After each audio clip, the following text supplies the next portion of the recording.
गुराचार्य पाठ कहा।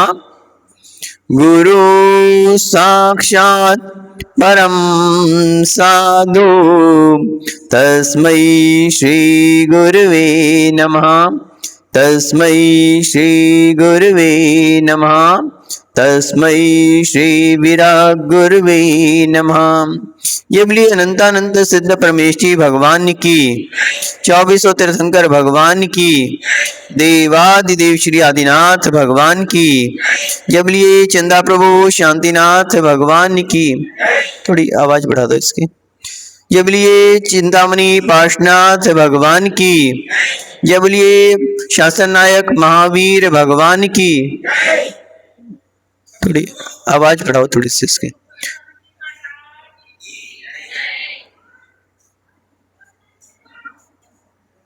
ये बोलिए परम पूज्य आचार्य श्री मानतुंग महाराज की। ये बोलिए आचार्य श्री आदि सागर जी, महावीर कीर्ति विमल सागर जी, सन्मति सागर जी मुनिराज की। ये बोलिए आध्यात्म योगिक शमन दिवाकर मम दीक्षा प्रदाता गणाचार्य गुरुवर 108 विराग सागर जी मुनिराज की। पट्टाचार्य श्री विशुद्ध सागर जी मुनिराज की। 3 कम 9 गुण मुनिराजों की। अहिंसामय विश्व धर्म की।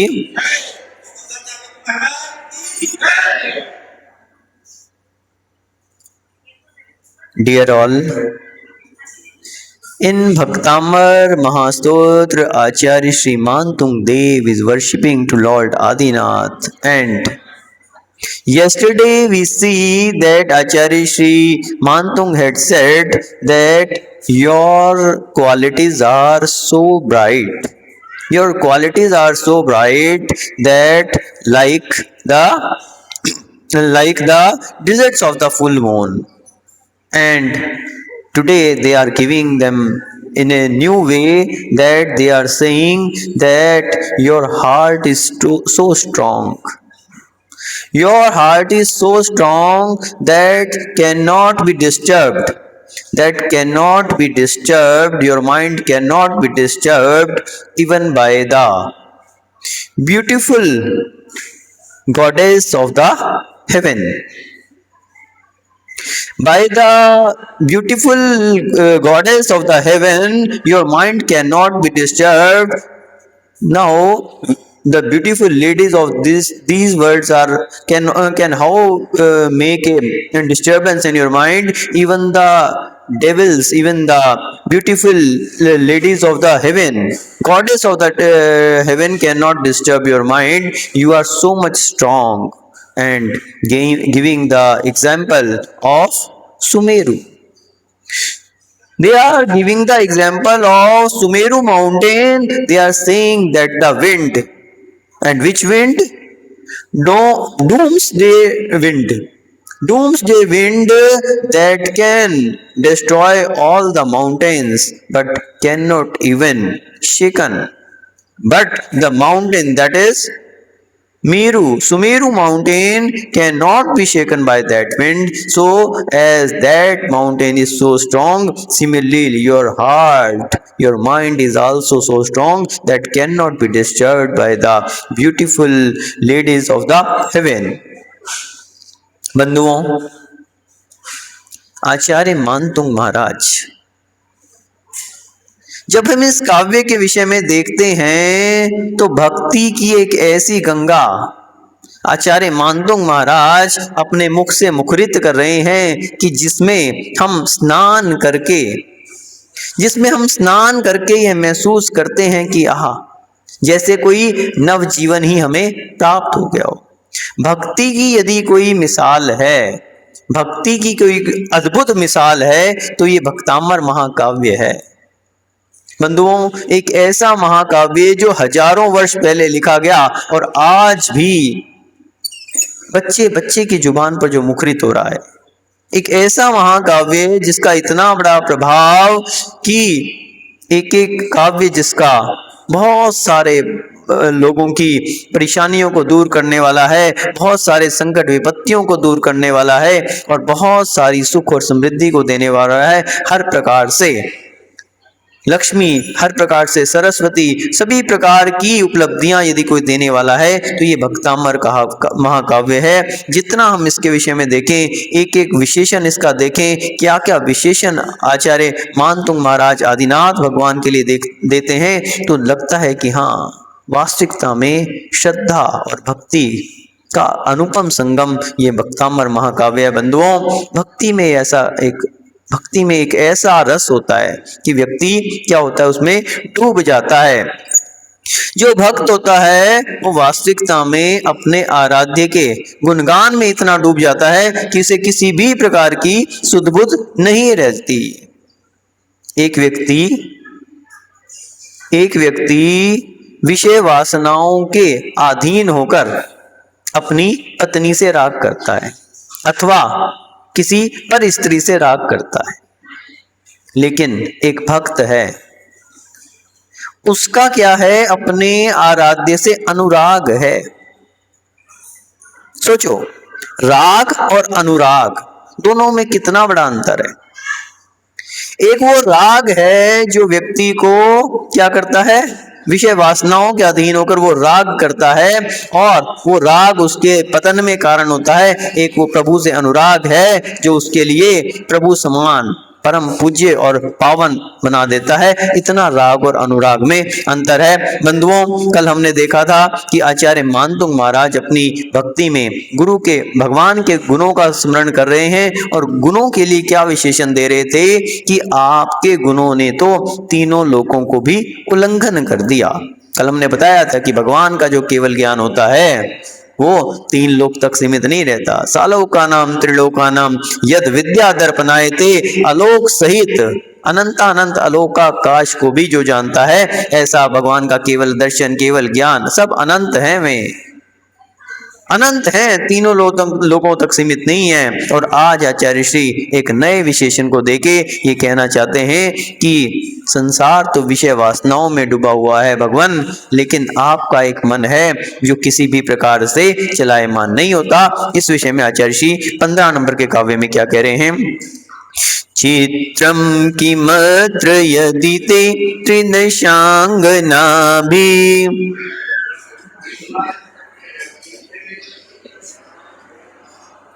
चित्रम किमत्र यदि ते त्रिदशांगनाभिर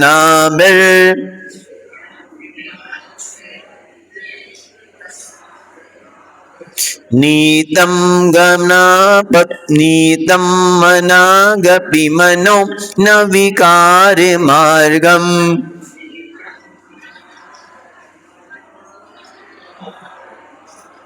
कल्पांत काल चलिता कल्पांत काल मरुता चलिता चलेना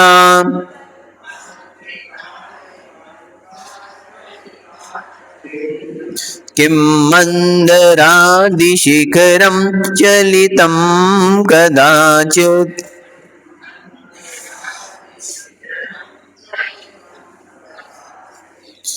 आचार्य मानतुंग महाराज आदिनाथ भगवान की भक्ति में कितनी सुंदर बात कह रहे हैं कि हे भगवान, आपका मन, आपका हृदय कितना पवित्र है, कितना पवित्र है कि लोग तो राग में डूबे हुए हैं, विषय वासनाओं में डूबे हुए हैं और निरंतर कर्म का बंद कर रहे हैं। और कौन से कर्म का बंद कर रहे हैं, अशुभ कर्म का, अशुभ कर्म का बंद कर रहे हैं। एक व्यक्ति विषय वासनाओं में डूबकर, राग में डूबकर क्या करता है, अशुभ कर्म का बंद करता है और उसके लिए उसका फल भुगतना पड़ता है। लेकिन भगवान एक आप हैं जो कि निर्विकार हैं, हृदय में भी जिनके विकार नहीं है। तो बंधुओं, जहां राग की बात आती है वो बंध में कारण है और प्रभु से अनुराग, आचार्य मानतुंग महाराज का प्रभु में अनुराग लगा हुआ है, उनके अनुराग में डूबे हुए हैं और भक्ति के द्वारा, नए नए विशेषणों के द्वारा, अनेक प्रकार के स्तुतियों के द्वारा भगवान की स्तुति कर रहे हैं। क्यों? क्योंकि उनके राग में नहीं, अनुराग में डूबे हुए हैं। और अनुराग का एक ऐसा फल है कि राग में तो मोह होता है, लेकिन अनुराग में पुण्य का आश्रय होता है। एक प्रश्न आया कि यदि भगवान की भक्ति जो है उससे कर्म का बंध होता है या नहीं होता? भगवान की भक्ति कर्म बंध में कारण है अथवा नहीं है? बताओ। भगवान की भक्ति प्रभु के कर्म बंध में भगवान की भक्ति कर्म के बंध में कारण है या नहीं है? है। कौन से कर्म के बंध में कारण? भगवान की भक्ति संवर में कारण है या नहीं है? भगवान की भक्ति संवर में कारण है या नहीं है? कर्मों को आने से रोकने में कारण है या नहीं? कैसे है? भगवान की भक्ति कर्मों की निर्जरा में कारण है या नहीं है? भगवान की भक्ति मोक्ष में कारण है या नहीं है? एक भक्ति कितनी सारी चीजों में कारण बन रही है। जब हम कहते हैं कर्म बंध में कारण है, बस लोग तो इतना पकड़ लेते हैं, भगवान की भक्ति कर्म बंध करा रही है। कर्म बंद करा रही है, ऐसी भक्ति भी नहीं करनी चाहिए। कर्मों का आश्रय होना है, हमें तो कर्मों से छूटना है, ध्यान रखना चाहिए। कर्म का बंद हो रहा है तो कौन से कर्म का बंद हो रहा है? शुभ कर्म का, पुण्य कर्म का। और लोग उदाहरण देते हैं कि आचार्य कुंद देव कहते हैं कि पुण्य का भी बंद नहीं करना चाहिए। आचार्य कुंद देव कह रहे हैं कि नहीं कह रहे हैं? आचार्य कुंद देव समय सार के अंदर ये बात कह रहे हैं कि कर्म का बंध तो बंध ही है, पुण्य भी क्या है? वो क्या है? वो भी कर्म बंध है, तो पुण्य भी हेय है। तो पुण्य भी जो है वो भी हेय है। एक क्या है? लोहे की बेड़ी है और दूसरी सोने की बेड़ी है।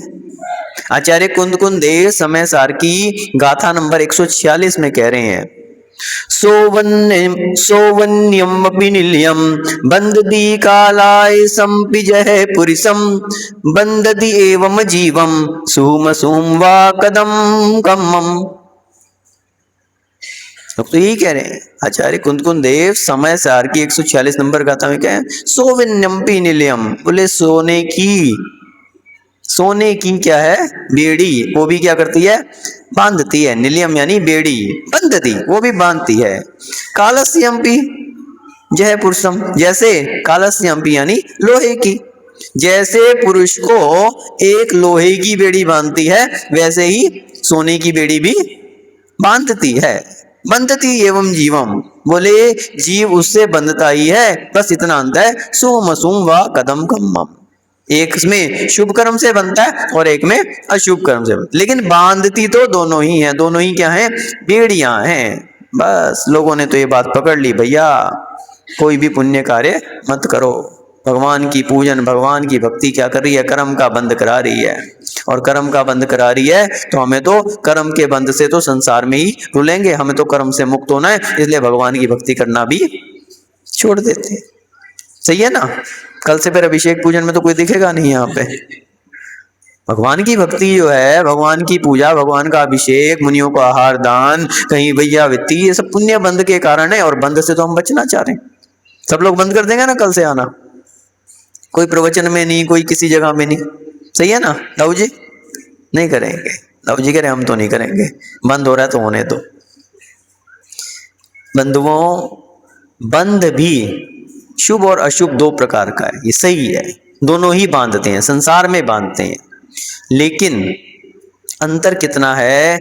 इतना बड़ा अंतर है कि एक पुण्य बंध जो है वो परंपरा से मोक्ष का भी कारण है, वो परंपरा से संवर का भी कारण है, निर्जरा का भी कारण है और परंपरा से मोक्ष का भी कारण है। और एक अशुभ बंध है जो वास्तविकता में संसार का ही कारण है, संसार में भी रुलाता है, संसार में ही दुखों को देता है। जबकि पुण्य बंध जो है वो तो सांसारिक सुखों को तो प्रदान करता है और पारमार्थिक सुखों को भी प्रदान करने वाला है। स्वर्ग के साथ साथ परंपरा से मोक्ष जैसे सुखों को भी देने वाला है। जहां भगवान की भक्ति, और यूं कहें कि भक्ति तो वास्तविकता में कर्म बंध का कारण है ही नहीं। सिद्धांत से भी अगर हम देखें कि भगवान की भक्ति जो है वो कहीं भी कर्म बंध का कारण है ही नहीं, लेकिन भक्ति में जो उसका राग छिपा हुआ है, अनुराग छिपा हुआ है। भक्ति कौन कर सकता है? गुणानुराग, जिसका उनके गुणों के प्रति अनुराग है। तो भक्त का अपने आराध्य के गुणों के प्रति जो अनुराग होता है, जो उसका अनुराग होता है, उसके कारण वो भक्ति करता है, और उसमें जो अनुराग छिपा हुआ है वो उसके लिए पुण्य बंध का कारण है, और वो पुण्य बंध उसके लिए सांसारिक सुखों को देने वाला है। लेकिन सांसारिक सुखों के साथ साथ वो पुण्यानुबंधी पुण्य है। वो पुण्य भी कैसा है? सामान्य पुण्य नहीं है। सांसारिक सुखों को तो देता है, सो देता है, लेकिन साथ में और अधिक भक्ति के और अधिक पुण्य अर्जन के कारणों को भी प्रदान करता है। तो बंध का कारण तो है, लेकिन कौन से बंध का कारण? शुभ बंध का कारण, और वो भी पुण्य बंध का कारण, और सामान्य पुण्य नहीं। पुण्यानुबंधी पुण्य के बंध का कारण भगवान की भक्ति है। पुण्यानुबंधी पुण्य, दो प्रकार का पुण्य बंध होता है। पुण्य बंध भी दो प्रकार का, पहले तो बंध दो प्रकार का, एक पुण्य बंध और एक पाप बंध। पाप बंध तो वास्तविकता में दुर्गति का देने वाला है, संसार में दुखों को प्रदान करने वाला है। लेकिन पुण्य बंध भी दो प्रकार का, एक पापानुबंधी बंध और एक पुण्यानुबंधी पुण्य। एक पापानुबंधी पुण्य होता है और एक पुण्यानुबंधी पुण्य होता है। तो पापानुबंधी पुण्य तो बहुत सारे जीव अर्जित कर लेते हैं, बहुत सारे कामों से व्यक्ति पापानुबंधी पुण्य भी अर्जित कर लेता है। उसके अनुसार उसको संपदाएं मिलती हैं, उसके लिए सुंदर स्त्री मिल जाती है, उसके लिए आज्ञाकारी पुत्र की प्राप्ति हो जाती है, उसके लिए तीन लोक की संपदाओं जैसी सुखें मिल जाती हैं, सबको मिल जाता है। लेकिन भोगों में ही उलझ के और पुनः दुर्गति का पात्र बन जाता है। किस कारण से? पापानुबंधी पुण्य के कारण। पुण्य फल तो उसका भी है, उसके कारण ही उसको ये संपदाएं मिल रही हैं। आप देखो दुनिया में और करोड़ों अरबोंपति व्यक्ति बैठे हैं, बहुत सारी उनकी मिलें चल रही हैं, फैक्ट्रियां चल रही हैं, नौकर चाकर लगे हुए हैं, ठाट बाट है, महल है, अटारियां हैं, गाड़ियां हैं, सब कुछ है। लेकिन क्या हो रहा है? दुर्व्यसनों में पड़े हुए हैं, कहीं शराब, कहीं मांस, कहीं उनके लिए वेश्या, कितने कितने दुर्व्यसनों में वो पड़े रहते हैं। और इससे क्या हो रहा है? निरंतर पाप का आश्रव चल रहा है, निरंतर पाप का आश्रव चल रहा है। भोगों में डूबे हुए हैं और भोगों में डूब के निरंतर पाप का आश्रव कर रहे हैं। जब तक पुण्य का घड़ा नहीं भरा तब तक आनंद ले रहे हैं, और जिस दिन वो बढ़ जाएगा आगे क्या कमा रहे हैं? पाप ही तो कमा रहे हैं। तो पाप का फल तो दुर्गति ही है, पाप का फल हमेशा दुर्गति है, सुगति में कभी आना हो नहीं सकता। कोई व्यक्ति कहते हैं कि हम तो इतना पुण्य करते हैं, हम तो इतना रोज भगवान के मंदिर आते हैं, भगवान का दर्शन करते हैं, पूजन करते हैं, अभिषेक करते हैं, मुनियों को हार दान देते हैं, लेकिन हमारे तो दिन बदल नहीं रहे। और एक वो व्यक्ति है, वो दुर्व्यसनी है, सब कुछ है, लेकिन उसके पास तो लक्ष्मी बरस रही है। तो कैसे मान लें कि पाप का फल जो है वो दुर्गति है और पुण्य का फल अच्छी प्राप्ति है? तो जैसे आज आप कोई बीज बोते हो तो उसका फल आज नहीं मिल सकता। बीज बोगे तो वो बड़ा होगा, बड़ा होके पौधा बनेगा, वृक्ष बनेगा, डालियां आएंगी, पत्ते आएंगे, फूल आएंगे, तब कहीं जाके उसमें फल लगेंगे, और वो फल भी पकने में भी समय लगेगा, तब वो फल खाने लायक बनेंगे। अब ये बात अलग है कि कुछ पौधे ऐसे होते हैं कि बहुत जल्दी फल देने लगते हैं, और कुछ ऐसे होते हैं कि बहुत लंबे समय के बाद फल देते हैं। तो उसी प्रकार से कर्म रूपी बीज, जो कर्म आप आज कर रहे हो वो ही कर्म आपको फल देगा, और जो बीज आपने बोया है उसी का आपको फल मिलेगा। ऐसा हो नहीं सकता कि आप बबूल के बीज बोएं और आम के फल की आपको प्राप्ति हो जाए। आम के फल बोगे, आम के बीज बोगे तो आम की ही प्राप्ति होगी, और बबूल के बीज बोगे तो बबूल के कांटे ही मिलेंगे। बदल नहीं सकता, समय का अंतर तो आ सकता है। हमारे यहाँ गोमटसार जीव कांड में आबाधा एक शब्द आया, आबाधा। कर्म अपनी एक आबाधा को लिए हुए होता है, और जब आबाधा को लिए हुए होता है तो आबाधा निकल जाने पर कर्म का उदय शुरू होता है। आज आपने किसी कर्म का बंद किया तो उसके उदय में आने तक का जो समय है वो क्या कहलाता है? आबाधा काल। जैसे आज आपने कोई अच्छा कार्य किया और आपके लिए शुभ आयु का बंद हो गया, देव आयु का बंद हो गया। अब जो आपकी बुद्धिमान आयु है वर्तमान में, ये पूरी होने के बाद ही तो देवायु शुरू होगी, तो है आबाधा काल। अब वो 1 दिन का भी हो सकता है, 10 दिन का भी हो सकता है, 30 साल का भी हो सकता है, 50 साल का भी हो सकता है, जितनी आपकी आयु शेष है। और कहीं आपने देवायु में कोई कार्य का ऐसा बंद किया कि आपने मनुष्य आयु का बंद कर लिया, तो सागरों पर्यंत की उनकी आयु होती हैं, तो वो पूरी होने के बाद ही तो आपकी मनुष्य आयु आपको मिलेगी। तो वो जितना गैप उसमें आया वो कहलाता है आबाधा। वो कम भी हो सकती है, ज्यादा भी। जघन्य आबाधा कितनी गई है? अंतर्मुहूर्त की। जघन्य आबाधा काल कितना है? अंतर्मुहूर्त का जघन्य आबाधा काल है। यानी आज आपने कोई कर्म किया, अंतर्मुहूर्त के बाद भी वो तुरंत उदय में आ सकता है। और अंतर्मुहूर्त कितना होता है? 48 मिनट का। सबने एक बात रटी हुई है,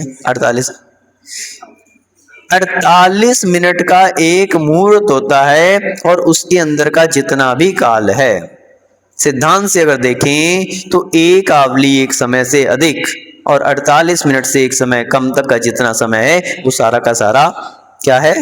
अंतर्मुहूर्त है।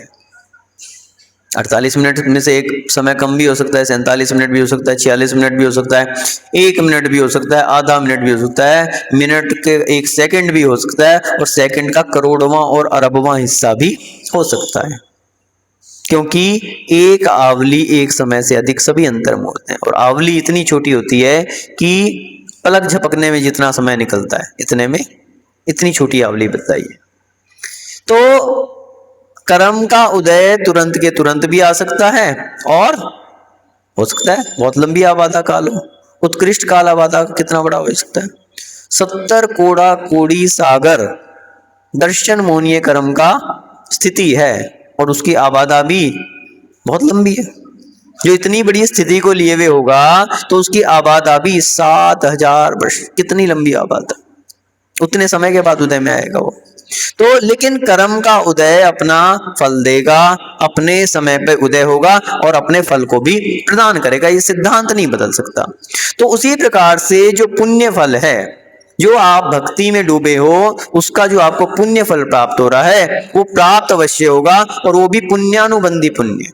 भक्ति का कौन सा फल है? पुण्यानुबंधी पुण्य। और पुण्यानुबंधी पुण्य का फल इतना है, प्रभाव इतना है कि आपके लिए भोग संपदाएं तो प्राप्त होंगी सो अलग, नया पुण्य कमाने का आपके लिए अवसर प्राप्त होगा। ये पुण्यानुबंधी पुण्य का फल है।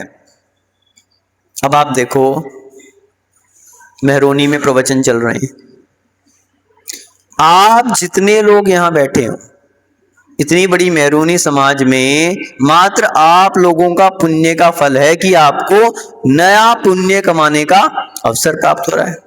बहुत सारे लोग मोबाइल के माध्यम से प्रवचन सुन रहे हैं, और आजकल तो जिनवानी चैनल के माध्यम से भी प्रवचन चल रहे हैं, तो बहुत सारे लोग वहां पर भी लाभ ले रहे हैं। तो जो भी ये प्रवचन सुनने का जिसके लिए अवसर मिल रहा है वो क्या है? पुण्यानुबंधी पुण्य है, तो नया पुण्य कमाने का अवसर मिल रहा है। बहुत सारे लोग ऐसे हैं, अरबों खरबों दुकान पे बैठे हैं, सुबह उठती है और उनको दुकान की याद आ जाती है, सुबह से अशुभ चिंतन चलने लग जाता है। पुण्य का उदय तो उनका भी है, अरबों खरबों रुपया मिल रहा है, संपत्ति है, सब कुछ है, लेकिन नया पुण्य कमाने का अवसर नहीं मिल रहा, क्योंकि वो पापानुबंधी पुण्य है। और आपका जो उदय है वो क्या है? पुण्यानुबंधी पुण्य। तो इतना फल रहता है, अंतर रहता है पुण्यानुबंधी का और पापानुबंधी पुण्य का। तो पुण्यानुबंधी पुण्य के प्रभाव से व्यक्ति को नए पुण्य करने का अवसर मिलता है, उससे वो और नया पुण्य कमाता है, फिर नया अवसर मिलता है और पुण्य कमाता है, और अपने पुण्य को बढ़ाता बढ़ाता बढ़ाता चला जाता है, और अंत में पुण्य फला अरिहंता, अरिहंत पद का भी वो बंद कर लेता है। यानी केवली भगवान की जो, ये भी एक कर्म है, केवल ज्ञान को प्राप्त करने की त्रिशंकर प्रकृति। त्रिशंकर प्रकृति क्या है? 148 कर्म प्रकृतियों में वो भी एक कर्म की प्रकृति है, तीर्थंकर नाम कर्म, नाम कर्म की प्रकृति है। तो उसका भी वो बंद कर रहा है। तो किस कारण से कर रहा है? एक पुण्य के प्रभाव से। और यही जो पुण्य है वो आपके लिए संवर का भी कारण बन रहा है। कौन से संवर का कारण बन रहा है? अशुभ कर्म के संवर का कारण बन रहा है। जितना समय आप यहाँ प्रवचन में बैठे हो उतना समय आप पंचेंद्रिय के विषयों से बचे हुए हो, पंचेंद्रिय के विषयों से बचे हुए हो, उतना समय आप कषायों से बचे हुए हो। किसी को क्रोध उत्पन्न नहीं हो रहा इस समय, किसी के लिए मान कषाय जागृत नहीं हो रही, मायाचारी के भाव नहीं आ रहे, लोभ की कषाय नहीं उत्पन्न हो रही। ये सब क्या है? अशुभ कर्म का संवर हो रहा है, अशुभ कर्म आने से रुक रहा है। और आगे देख लो आप, निर्जरा भी हो रही है। पुराने कर्मों का भी अगर निर्जरा होती है तो सबसे ज्यादा भक्ति के माध्यम से।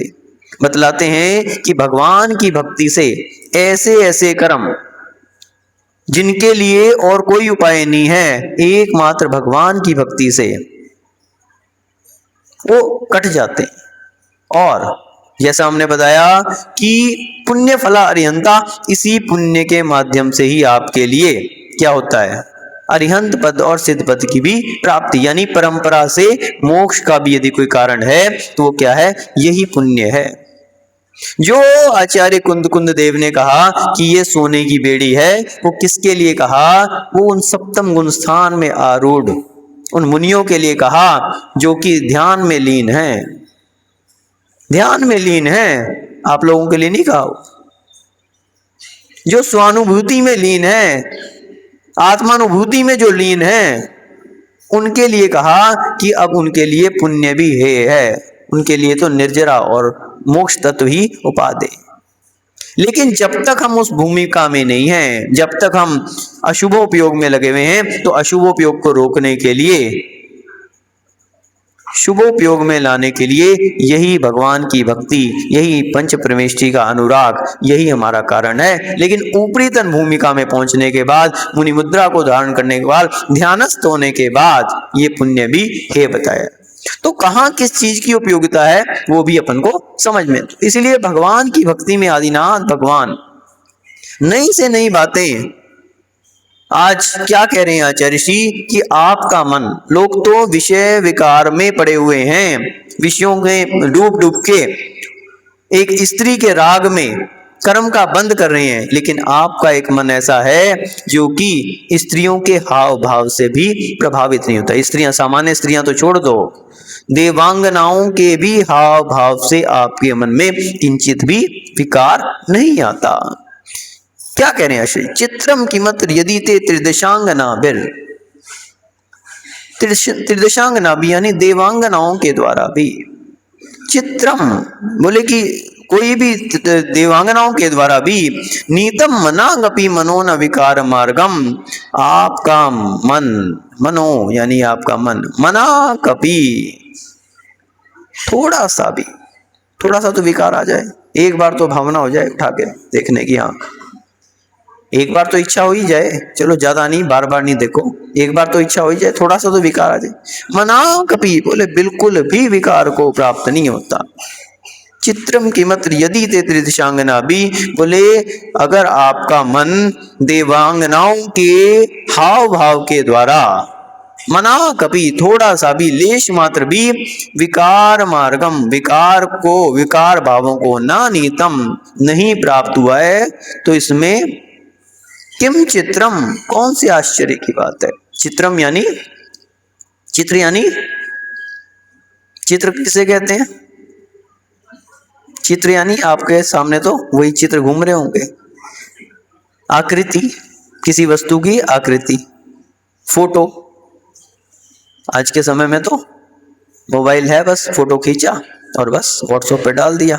चित्र खींचना बहुत आसान हो गया। पहले समय में थे व्यक्ति कितनी मेहनत करता था चित्र बनाने के लिए, कलाकार होते थे, बैठते थे, एक एक दो दो घंटे लगा के कहीं पेंटिंग बनाते थे, फिर भी उसमें उस तरह के पूरे भाव नहीं आ पाते थे। और आज के समय तो बस चलते फिरते जहां मर्जी सेल्फी। आज का व्यक्ति किसके पीछे घूमता है? सेल्फी। पहले तो दूसरे से खिंचवानी पड़ती थी, आजकल तो बस वो भी जरूरत नहीं है, सेल्फी। कितने सेल्फिश हो गए हैं कि अब दूसरों की जरूरत ही नहीं है, सेल्फी से ही काम। इतने सेल्फिश हो गए हैं कि सेल्फी से ही काम चल जाता है, दूसरे की अब आवश्यकता ही नहीं है, किसी को कहने की जरूरत ही नहीं है, बस अपनी फोटो अपने आप ही खींच लो, सबको भेज दो। अब दूसरे की फोटो आए या ना आए, सेल्फिश व्यक्ति के लिए सेल्फी बहुत बढ़िया चीज मिल गई। अब उसे दूसरे की फोटो खींचने की जरूरत नहीं है। नहीं तो सेल्फिश व्यक्ति को क्या रहता है कि बस मेरी फोटो आ जाए। एक व्यक्ति कभी किसी पत्रिका में, कोई पत्रिका छपी हो, चातुर्मास की पत्रिका छपी हो या कोई भी पत्रिका छपी हो, तो उसमें क्या देखता है? सबसे पहले किसका नाम देखता है? किसकी फोटो देखता है? अपनी फोटो देखता है। अगर तो उसकी फोटो आई है, उसमें उसका नाम आया तो बहुत बढ़िया पत्रिका। और कहीं उसकी फोटो नाम नहीं आया, क्या ये रद्दी सी पत्रिका बना दी, हटाओ इसको, पता नहीं किसने बनवा दी, पता ही नहीं पत्रिका कैसे बनी। माइक पे कोई संचालन कर रहा हो और संचालक महोदय उसका नाम बुला लें, स्वागत सम्मान हो जाए, तो बस बहुत बढ़िया संचालक था, पूरी सभा को उसने बांध रखा था। और कहीं कितना ही अच्छा संचालक हो, कितना सब कुछ कर ले, और कहीं उसमें स्वागत सम्मान में उसका नाम छूट जाए, किसको खड़ा कर दिया? करना ही नहीं आता उसे संचालन, पता ही नहीं किसको बुलाना है किसको नहीं, आलतू फालतू लोगों को बुलाता रहता। तो वास्तविकता में व्यक्ति क्या है? सेल्फिश। क्या है? सेल्फिश। और इसलिए सेल्फी देखता है, वो सेल्फी खींच लेता है, दूसरे की नहीं आ जाए, बस गलती से हमारी फोटो आ जाए। तो बंधुओं, यहां पे लेकिन जो बात कर रहे हैं चित्रम, यहां पे चित्र का अर्थ चित्र यानी फोटो नहीं है, यहां पे है चित्र यानी विचित्र।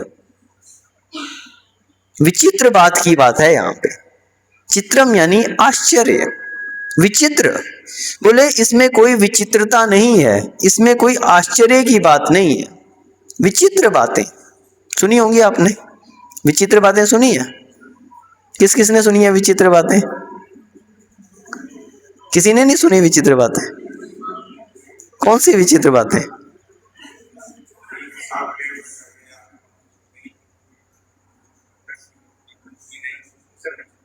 हाँ, बहुत सारी विचित्र बातें होती हैं। तो आज के समय में तो व्यक्ति विचित्र बातें ज्यादा करता है, सामान्य बातें कम करता है, विचित्र बातें ज्यादा करता है। यही मानतुंग महाराज के विषय में देख लो। मानतुंग महाराज के विषय में मंत्री ने राजा को भड़का दिया कि जैन मुनि कैसे होते हैं, अरे वो तो जानते ही नहीं कुछ, वो क्या शास्त्रार्थ करने जानते हैं। उनके लिए संदेश भेजा तो आचार्यों ने अपनी गरिमा रखते हुए कह दिया कि हम तो अकारण से किसी के महल में नहीं जाते। मंत्री ने क्या बोल दिया, अरे वो शास्त्रार्थ करने के योग्य नहीं है, इसलिए बहाना बना दिया। ये क्या हुई? विचित्र बात। कितने सारे हमारे यहाँ उदाहरण मिलते हैं कि कुछ की बात कुछ बना देना, कहीं की बात कहीं उड़ा देना। कितने सारे मुनियों के लिए ऐसा उदाहरण मिला, कहीं इनके मुनि तो कुष्ठी होते हैं।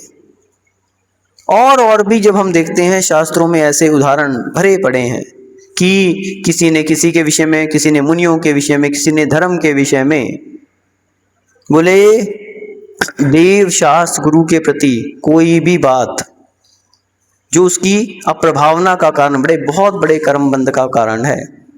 तत्वार्थ सूत्र में आया अवर्णवाद, एक शब्द आया अवर्णवाद। किस किस का अवर्णवाद आया? केवली और शुद्ध और बताओ, केवली शुद्ध और धर्म का, इन सब का अवर्णवाद। केवली का अवर्णवाद। केवली भगवान कैसे होते हैं? कमलाहारी होते हैं। केवली भगवान कैसे होते हैं? कमलाहारी होते हैं, भोजन करते हैं। अरे जिनका मोहनीय कर्म खत्म हो गया, अब उनको भोजन की आवश्यकता कहाँ रह गई? सोचो केवली अवर्णवाद, धर्म का अवर्णवाद। हिंसा में धर्म है, बलि देने से धर्म होता है, धर्म का अवर्णवाद। शुद्ध का अवर्णवाद, ऐसा लिखा है शुद्ध में, कुछ का कुछ बता देना। देवों का अवर्णवाद, देव मांस भक्षी होते हैं, जबकि कोई भी देव मांस भक्षी नहीं होता, अमृतमय आहार करने वाले होते हैं। बलि देने वाले क्या कहते हैं, देवों को जा रहा है तो देवों का प्रसाद है, अमुक देवता प्रसन्न हो जाएंगे।